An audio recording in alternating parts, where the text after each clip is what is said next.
Hello, I'm Matteo, the Chief Mobile Opinionist here at Tech Travel Geeks.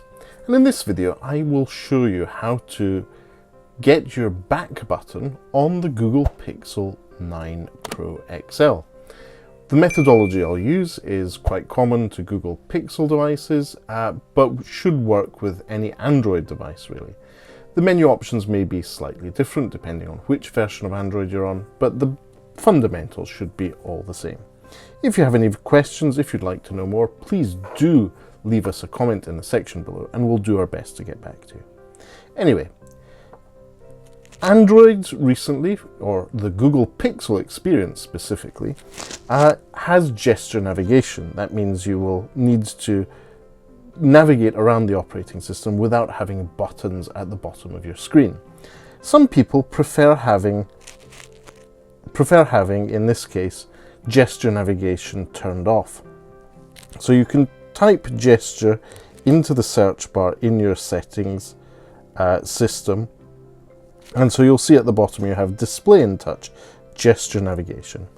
Now this will give you a quick little visual representation of what gesture navigation is like once you tap on there, but if you go back to 3-button navigation, that's how you get your back button, home button and multitasking button on Android on your Google Pixel 9 Pro.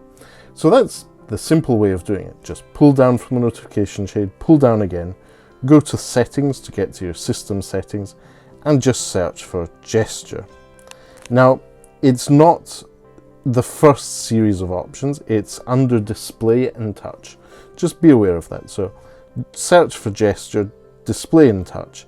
And if you want to switch gesture navigation on, you can do so. It's as simple as selecting the higher option.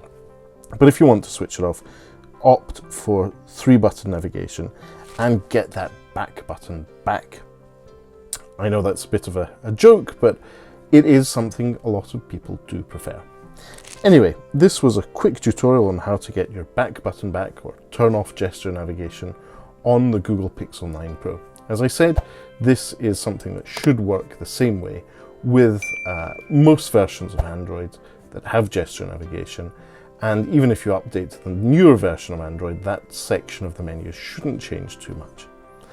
Anyway, if you made it this far in this video, thanks for watching, and if you don't already, please do subscribe to the Tech Travel Geeks here on YouTube. We cover consumer electronics, gadgets, accessories, and anything else we think makes the travel experience better. But for now, goodbye from me.